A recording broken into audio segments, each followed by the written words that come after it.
Glad you joined us for another program, Laymen Ministries. In our studio today, we have Pastor Swamidas Johnson from India. He's been with us many times here. He was here just 1 year ago. It's great to have you back. We were just talking earlier about all the years that we've worked together, and the first time I met you was like, what year was that? Do you remember, Pastor? Yes, I think it's 1994. 1994, that's right. So we go back a long ways working with each other, and you and Pastor Shadrach Samuel. And remember when I first met you, you were involved with some kind of evangelism or something like that. What was happening with that? We had an evangelistic meeting from my church. We have organized an evangelistic meeting, and Pastor Shadrach is the speaker. I was coordinating the program. And when we were holding the meeting, that you are coming with a camera. So that's the first time I saw you. And then after that, I saw Pastor Shadrach. You know, we were helping him with those VCDs. You were right. And you were involved with Mark Finley's campaign. Yes. And I saw you introducing the program at night. And then later on, I realized, hey, that's the same guy that's working with our ministry now. You are right. So you've been involved with helping coordinate evangelism for years, working with Doug Batchelor, Mark Finley, and then helping actually coordinate this pioneer TV ministry that we've been working with over there. Now, we've been on it's a Jaya network, and there's exciting things happening with the Jaya television network. Tell us a little bit about the Jaya network. What is the Jaya network? How big of a coverage area do they have? And what's our involvement with it? The good news is now Jaya TV, it's coming around the world. I think we can say from Alaska to Australia, our Tamil program is covering. Wow. The potential audience is maybe 95 million people, but it covers the whole world. So somebody told me that I got an email from one of the programming directors at 3ABN, and he said that it was coming on Dish Network in the United States, and that happened the first of the year. Is that right? Yes, yeah. Even last week, I was in Washington, D.C., and I saw the program, and I was surprised to see the program. Well, what's even probably more surprising for some people is Jaya television network is a Hindu network. Yes. So are you doing Hindu programming? No, I'm doing a Christian program. How in the world did you start doing Christian programs on a Hindu network? I think it's a miracle. In the year 2002, I approached to the Jaya TV manager. First, he said, we are not interested in any Christian program. Then, I had a friend who is a political leader, and I talked to him, and why can't you help and talk to the Jaya TV people? And he said, first, he was a little hesitant.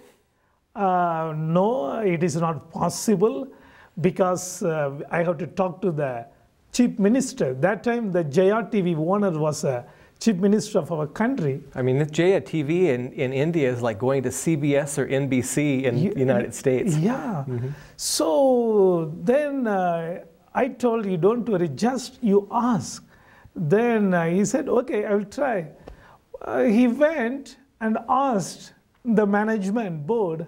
They said, okay, we will accept.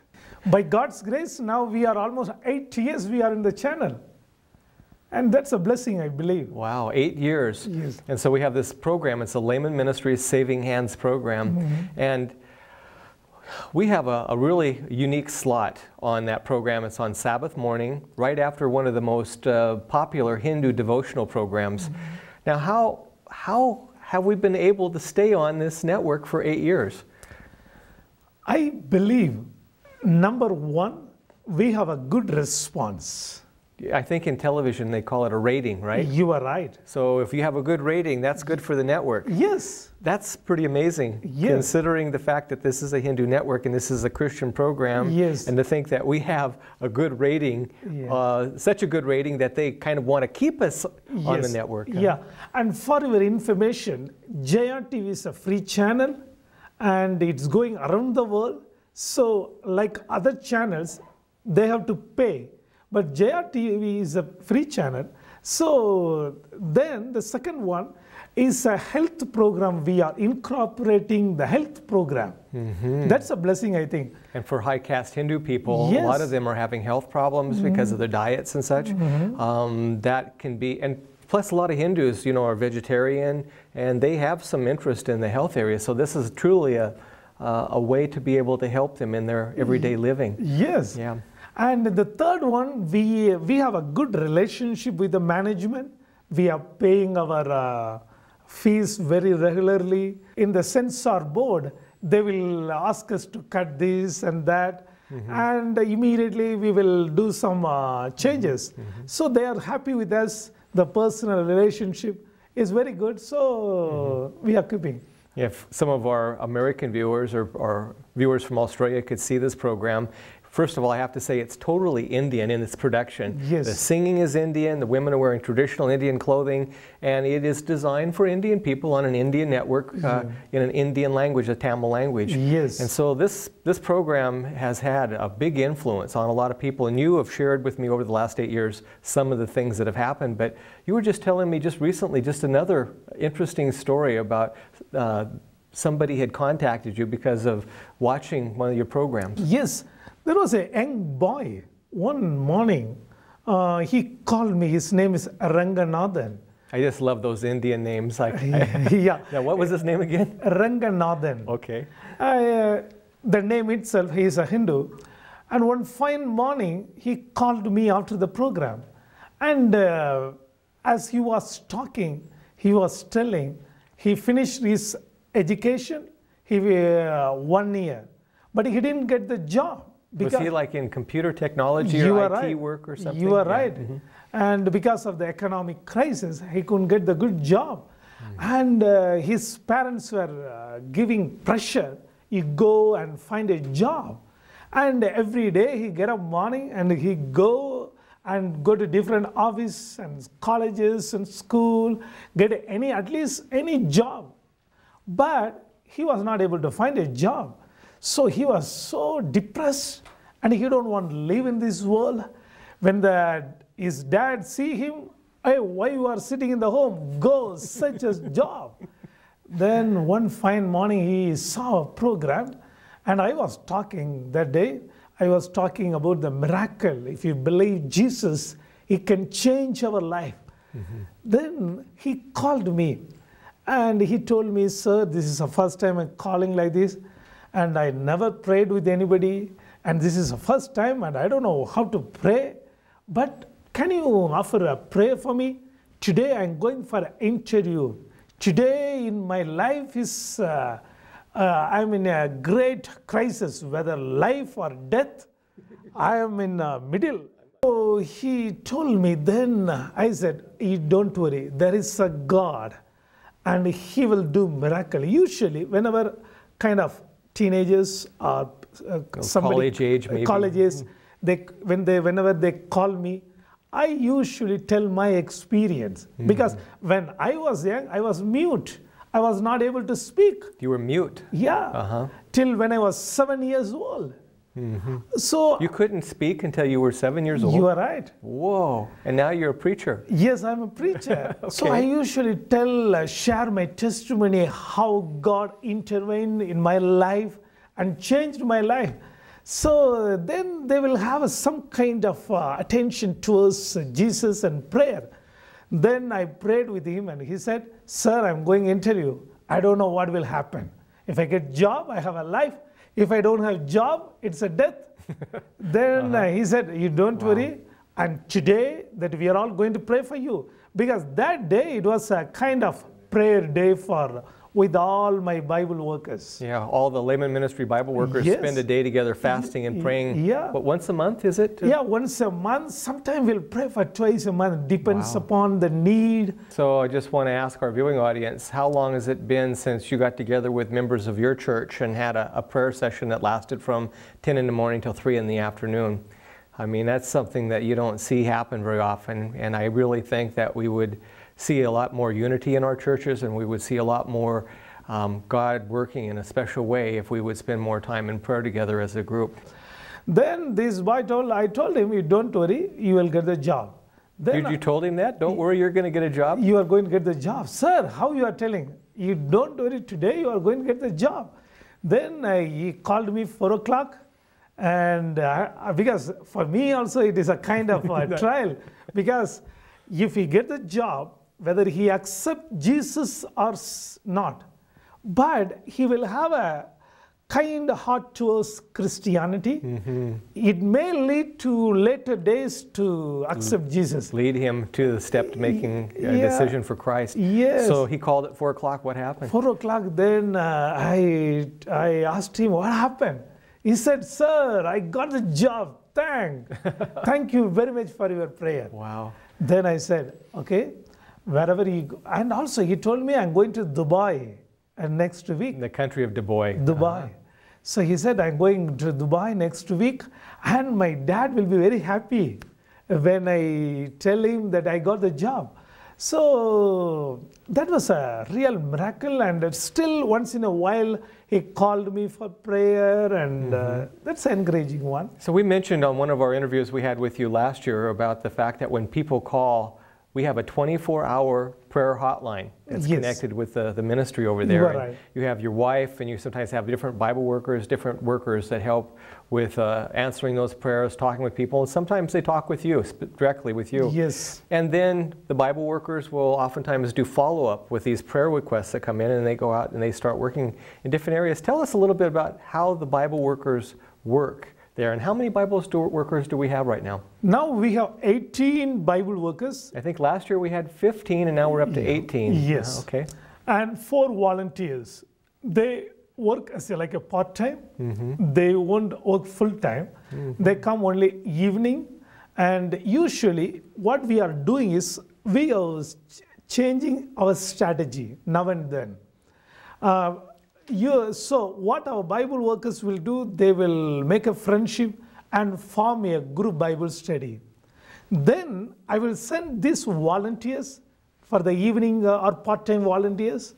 They will go and hold a kind of small group evangelism. They will develop a small group evangelism. What do you mean by small group evangelism? Small group evangelism is a kind of small group, maybe like 10 or 15, or we will gather a few families in a particular home, and we'll have a song service and share a Bible study.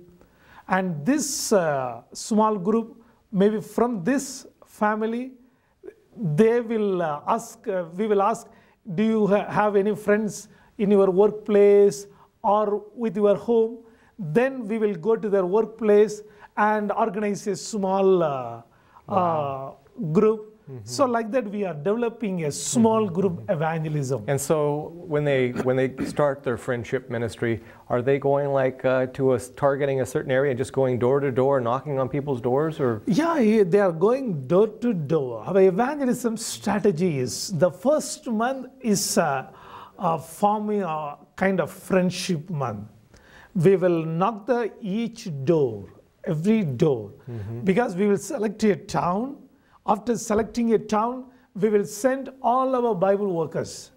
We will give them maybe for each team kind of 10 to 15 street. They have to go door by door. So first month is a kind of friendship. The second month is a forming group Bible study. Later on that will lead to small group evangelism. Also called maybe cell group. The third month is an evangelistic month. You have you hold an evangelistic meeting where you or Pastor Shadrach or two of you together will go and do that. How much does it cost now in India to hold an evangelistic meeting with nationals, not bringing in a big name speaker or something, but like the kind of evangelism you're doing? For us, with Pastor Shadrach and myself, from January till March, we have finished like almost 7 evangelistic meetings, and each costs like 1,500. $1,500 to Yes. hold an evangelistic Yes. meeting. Yes. Well, that's a pretty good deal when you consider how much you hear about some evangelistic efforts, how much they actually cost. It can be huge money with airline tickets and everything, but these are your people in your country, your language, you know the situation. And over the last 10 years, doing this kind of evangelism and then the follow-up that takes place with the Bible workers, how many churches have actually been established? And I'm not talking about buildings that are sitting empty. I mean, churches that are flourishing and growing. And how many churches have been built? 28 churches. 28 churches in the last 10 years. And for your information, maybe it is the 28 churches are active. And also, when we started our work in the city of Chennai, I think that time our offering for the whole conference was just like $500 to $600. Wow. But today it is $25,000 every month. Yeah. So that means the work is growing with the quality. I know our budgets just for the TV slots, the TV programming, and the Bible workers is a considerably big chunk every month. Yes. And I'm like saying, I'm talking to Terry Prouty, my administrative secretary that handles the budgets. I said, is this how much money's going to India every month? I look at the budget. She goes, yeah. I said, how are we doing this? She said, by faith. Yes. And God has supplied, it's just amazing. Every month we're able to make, the monthly budget for that project and the other projects. Now, when you came this time, you were pretty excited. You were saying you wanted to share with me a few things. And you were talking about, Laymen Ministries has been there before.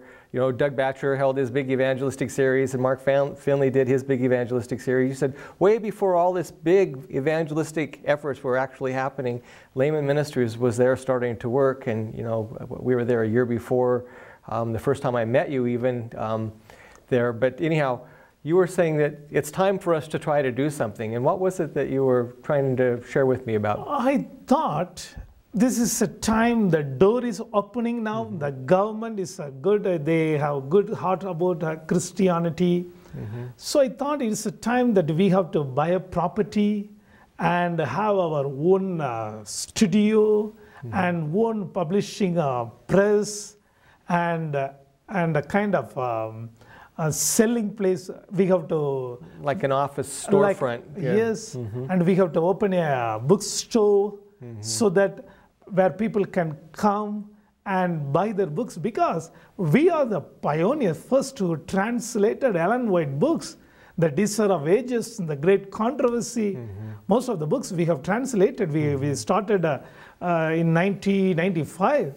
So I think... I remember the picture of Pastor Shadrach with the then division president. And with the GC president. And with the GC president, all there with those stacks of Great Controversy, a whole room full of them that were printed there. So you're thinking that it's time that we actually get established and have an office. Now, we've talked about building a studio there, and we have a particular donor that wants to help us if he can sell some property. He said that he's going to help us with, some of the costs of building a studio. But we've found some land right now that we're looking at, and we're needing to move forward on that. And we're hoping that maybe we can start getting this office built in sometime soon.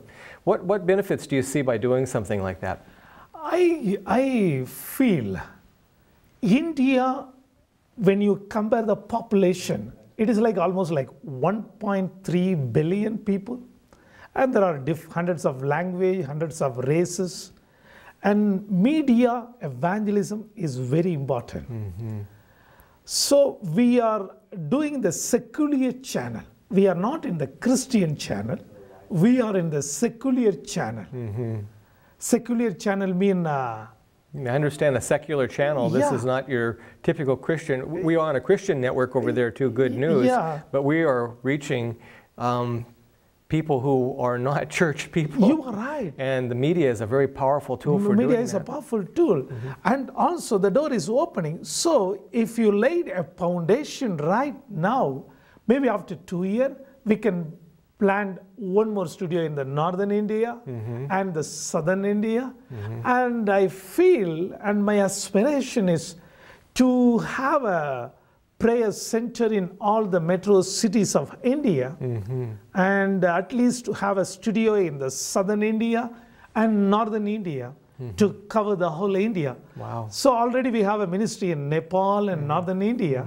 So we should make a center, the city of Chennai, and spread around the country. Yeah, and to be honest with you, I've been to your home, and try to run some of these things out of your home is not really very good for your family, nor is it a conducive place for your workers to come. Or if we built a building where we actually, and we're not talking something elaborate. Nowadays, when we start talking about television studios, with the camera technology and such, it can be a pretty compact building. It doesn't have to be a great big, huge, multi-million-dollar center. For $20,000, $25,000, we could build a humble studio, an office building, and have a place that we could have our DVD and CDs and VCD duplication center, and we could have our office there, a storage area for a lot of the literature, and a place for the workers to come every day and work and answer the phones actually in an office instead of being scattered all over the place. Now, you were saying, now like we were talking about, we've been working in India for 17, going on 18 years. I've seen just incredible changes taking place there. How has those changes affected the way that we do ministry in India compared to, like, 10, 15 years ago, and what you're dealing with today? What's changing there? Yeah, number one, I feel, as you know, around the world, the materialism is changing. People are being more and more focused on getting stuff and working and caught up in life and the fast lane. Fast lane. In those days, I can remember in those days what happened. Only the husband will work and the wife will be in the home. And the children will go to the school. They will come by 3:30 or 4 o'clock. And then they will play, do the homework. But today it's not like that. The husband is getting up morning 6 o'clock and he's going and he's coming 6 o'clock evening. And wife is going on one side. The children were coming. And after the school, they are going to the tuition center. Then they are coming. So people are very busy. And also for your information, the call center. Now people are working even the night time. So now city, when it's 17 years back, like 8 o'clock, 9 o'clock, even the city will be like lights, everything will be off. Now it is 24/7. It's people working 24/7. So the whole concept of media, like for instance, you were telling me that now when people call the call center, you'll send them maybe a track or something, but you also include a DVD. You're right. Because people are more interested in popping a DVD into a DVD player and watching a message there. What kind of DVDs are you circulating right now? Oh, we have circulating our message, Pastor Shadrach Bible Studies material, and my sermons, and your marriage. The decoding communication you series. You are right. And people are watching those in English, huh? Yes, English, and because we have good viewership in Malaysia, we have around 12 library. Wow. We have in the Malaysian churches, because though Malaysian government is giving freedom, but they have a restriction. So what they are doing, they are copying all our program and keeping in the church. Praise and God. Church members are coming and taking their DVD or VCD, playing in the home, then they are sharing to their friends, then they are bringing and keeping. So one individual is taking care of all this. So then last year, the marriage DVD, we have circulated 950. 915 sets? And we have given to Australia and Malaysia. Wow. Then we have... And that is a message that needs to be heard today, because with life becoming faster and faster, marriages are falling apart, financial crisis is hitting families, and they're dealing with a lot of stress and different things like that. So yeah, that's a very important subject. And then final events. Then Murphy Discovery. That we have given, I think, more than 15,000 we have given. 15,000. You are right. So this is the way you as a viewer could get involved. If you have a burden for wanting to get message DVDs into the homes of people who are unchurched or not even Christian, you could help our ministry with helping to cover the costs of DVD duplication, which we have our own DVD duplicators over in India. So there's a lot of exciting things that we really have going on in India. And even though the challenges are growing because of secularism and materialism and the pace of life, this technology is really becoming a really good avenue to reach these people in this high-speed world we're living in today. What other ways are we reaching out to touch people? Now, recently we have developed a website. Though we have a website for our Laymen ministry, we have developed a website for in Tamil and in English. What is the website ULR? The name is Saving Hands. Saving Hands. Yes. So if a person wanted to go to that website, how would they do it? They just LMN savinghands.org. Oh, .org? Yes, yes. Now this is an English and Tamil website, right? Yes. So when you enter into the website, in fact, you can go to our website and you can click on the link on the very top. It says Laymen Ministries India, and it'll take you into this website. But on one side, it's actually in the Tamil language, and the other side, it's in English, and you can select which one you want. Do you have a lot of people visiting this website? Yes, a lot of people are visiting. Even once from Germany, somebody saw our website and they have called me. And they have asked about our ministry, and they were so happy. Wow. And even they said, we will support for your mission in future. And I think, and also in a website, in Tamil website, we have few songs, and also we have some messages, and we are giving a devotional. So people are visiting the devotion, and every day we give a kind of promise from the Bible. Praise so God. People, every day the new promise, it's come.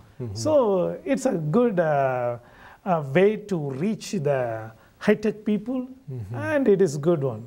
Yeah, well, it's really good.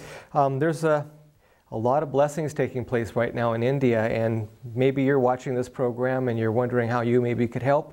I just encourage you, go to our website and look at the India website, and also think about the DVDs, think about this call center we have, how we need to really move these things into one locality. We have property right now that we're seriously probably going to be buying here in the next couple of weeks. We could use some help in trying to get a building built over there. If you want to get on board with us and to continue this ministry that's been going on for almost 17, 18 years in India, we're there to try to help establish a firm foundation for the truth of the three angels' messages.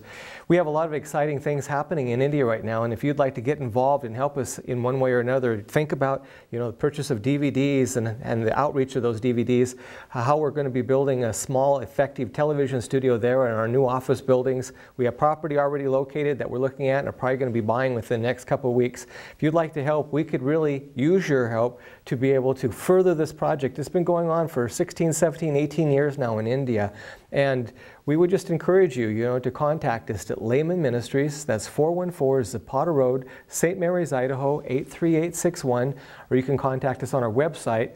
That's www.lmn.org. Our email address is extremely easy. It's office, the word office, at lmn.org. Pastor Swami Das Johnson, it was great to have you with us in our studio, and we look forward to being able to see you in India in just a very short time when we come over there and put together one of our new mission videos and take our viewers there to show them on site what's happening. Thank you very much.